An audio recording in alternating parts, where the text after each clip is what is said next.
দেশের বাইরে আছে। জনগণের মায়ের কেমন এই পরিবারটা, শেখ হাসিনা এবং শেখ পরিবারটা এখন 100 ভাগ জানে। সেই জন্যে আমি ছাত্র জনতা যারা বুকের রক্ত দিয়ে স্বৈরতন্ত্রের পতন ঘটিয়েছে, কিশোর তরুণ সহ অন্যান্য রাজনৈতিক দল, বিএনপি, ছাত্র দল সহ যারা বুকের রক্ত দিয়েছে, আমি তাদের স্মৃতির প্রতি শ্রদ্ধা জানাই। আল্লাহর দরবারে প্রার্থনা করি আল্লাহ যেন তাদের বেশি মিশে। যারা এখন আহত তাদের সুচিকিৎসার বিএনপি যেমন দায়িত্ব নিয়েছে, সরকার দায়িত্ব নিয়েছে, সকলকে আমাদের দায়িত্ব দিতে। স্বৈরতন্ত্র যেন বাংলাদেশে ফিরে আসতে না পারে,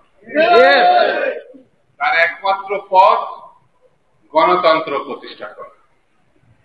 গণতন্ত্র ছাড়া বাংলাদেশকে রক্ষা করা যাবে না।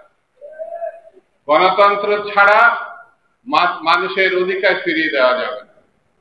এই জিনিসটি বর্তমান সরকারকে মাথায় নিতে হবে।